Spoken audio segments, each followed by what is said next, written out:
Hey, Phantomaniacs, welcome to the newest unboxing here on the Needless Things YouTube channel. My phone is, I think, maybe pretty close to dying, so I'm getting right into the box here. Especially because, to be honest, this release is disappointing to me. Now, it's not disappointing. Like, I love these Star Wars Retro Collection figures. They're one of my favorite things that I collect.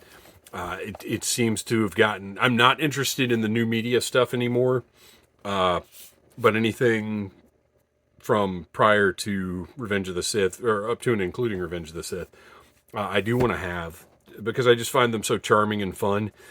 But this is disappointing because each of these movies should have gotten a 6-pack, and they split it up into 2 3-packs, or one, you know what I mean.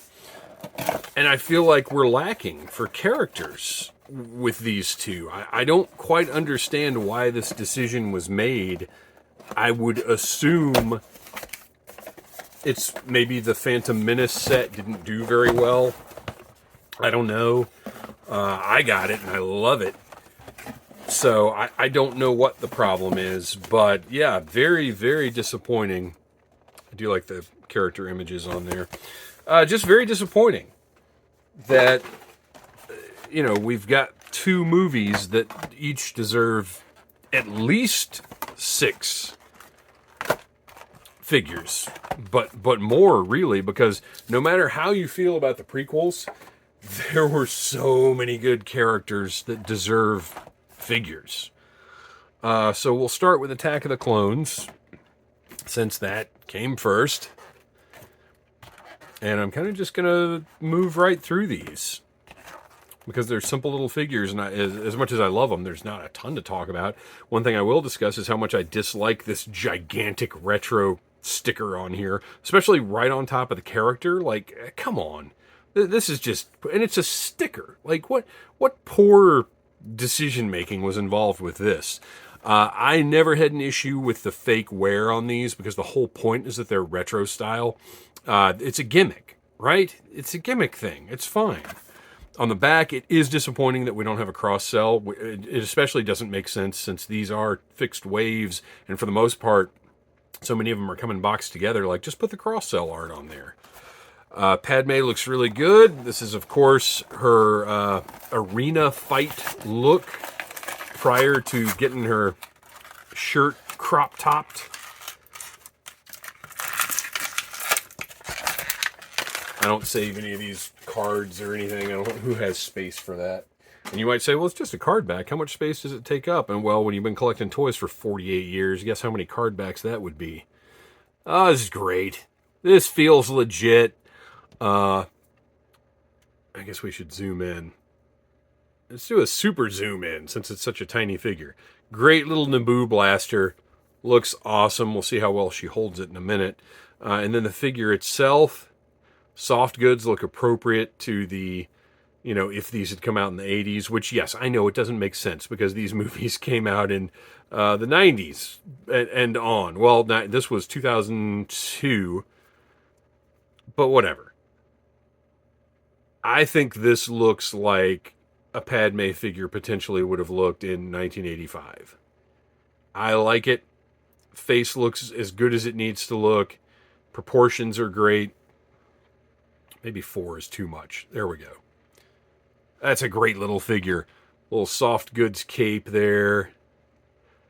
Interesting little design. I don't know that Kenner would have gotten that funky back in the day. But it's neat. And it hangs right. And then finally her Naboo blaster. Hopefully fits. Oh, look at that. Fits right in that hand and looks great. What a great little figure. And... sits down, looks good. Nice little detail on the boots there. Well done. Next up, Jedi Master Mace Windu, ready for action. He's also got some soft goods packed in there. As well as, I believe, the first purple retro lightsaber. I don't think we've seen that before.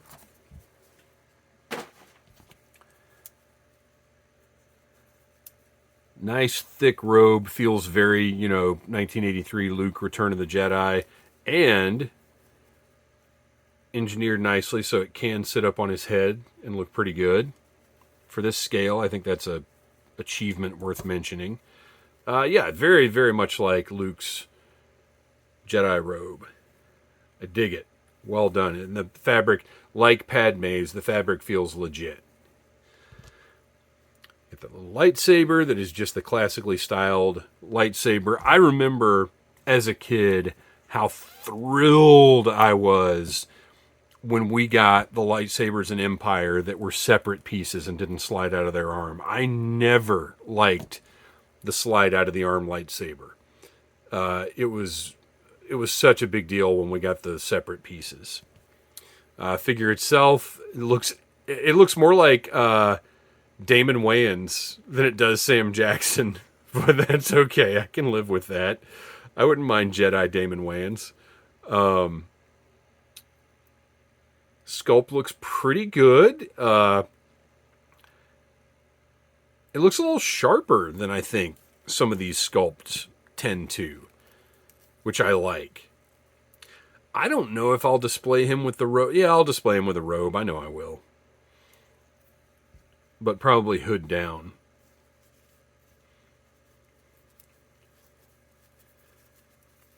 So get that robe back on. Get that little hand out. And lightsaber slides right in. Looks great. Look at that. A little retro Mace Windu. Love it. Next up, Jango Fett, who potentially, if he had come out in the 80s somehow, I think might have had a removable head.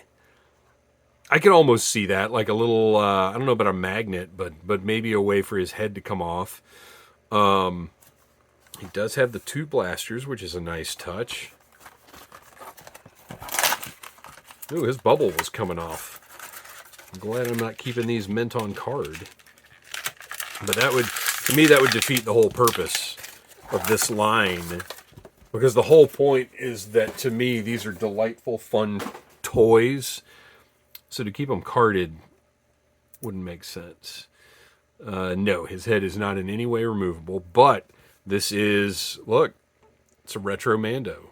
It's nice. And they've gone so far as to sculpt the missile as a separate little piece, just like it was. It doesn't come out, but just like it was on that original Boba Fett, where you were a kid and you were like, why doesn't this come out? That's great. Colors look really good. It's got that kind of washed out blue flight suit. I like the metallic silver, the fact that it's painted and not that swirly plastic that Hasbro thinks looks like metallic. He's great. He's great. He's another great retro Mandalorian. And it's funny, I would have, in 2002, if they had done this, I would have been so not interested. But, now that I'm older and my toy tastes are what they are, I think these are fantastic. Holds them perfectly. Look at that. Oh, he is great. Look at how good that dark blue looks on the back, that gloss on it.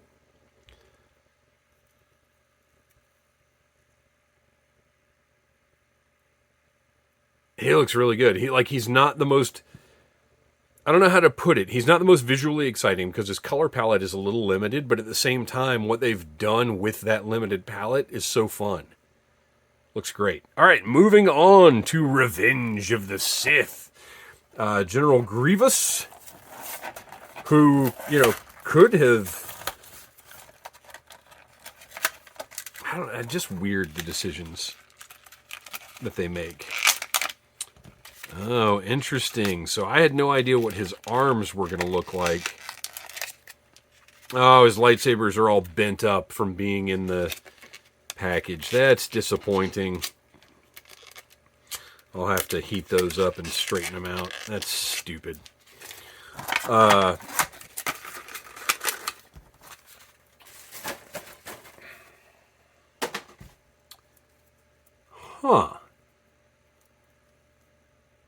Weird. Oh, what? Whoa. That is interesting. So his... You know what? So initially I was going to say, I don't think that's how Kenner would have done it. But looking at some of the other droid designs that they did,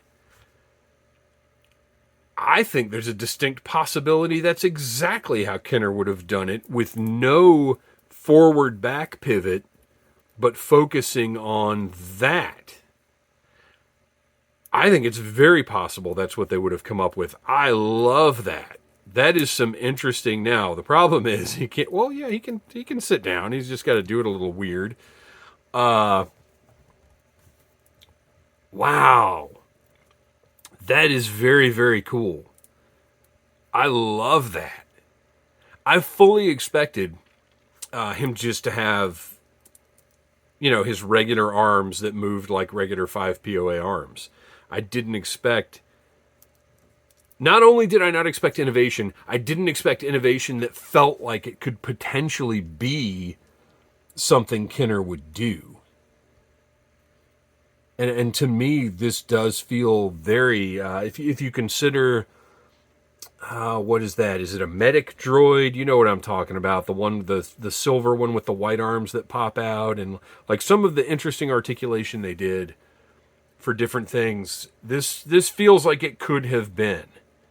And unlike most General Grievous figures, he has no problem standing up. I love it. I absolutely love it. Wow. All right. And then we've got a clone. We have to follow up that fantastic General Grievous with a clone. This is a Phase 3 clone trooper, I guess. And that's the other thing that's infuriating, is you're putting troop builders, and look, I'll be realistic. I think the retro market is a niche of a niche, right?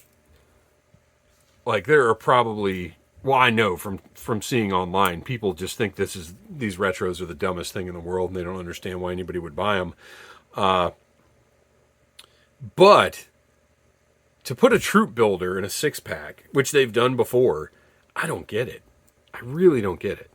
But I think they're just looking at this as a gimmicky collector only thing, and not as a I don't know.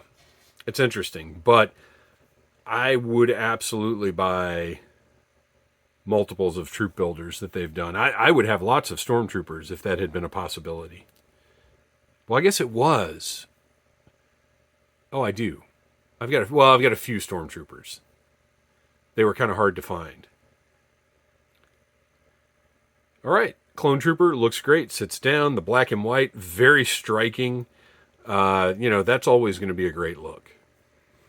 And then finally, last up, Anakin Skywalker. And unfortunately, whatever you think of the prequels, the battle on Mustafar is one of the most iconic moments in Star Wars. And we have no Obi-Wan to fight this Anakin. It's the dumbest thing in the world. But we got what we got. Let's take a look at this Anakin and hope that at some point, I guess maybe they do another set of 2 3-packs for whatever reason. I don't know. And we get the Obi-Wan that this Anakin demands.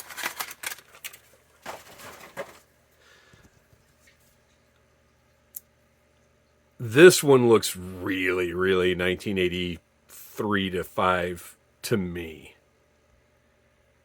That he's got that sort of fattish head. Hair looks great.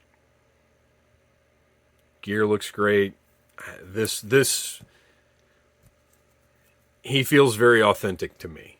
The gloss looks right. Like everything about this figure feels like a latter day Kenner figure. Really, really like this one.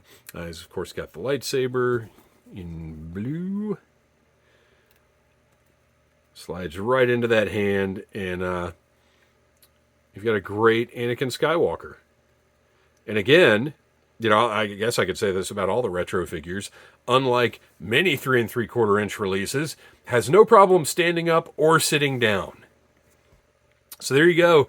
What I know these are not for everybody, but this collection brings me so much joy.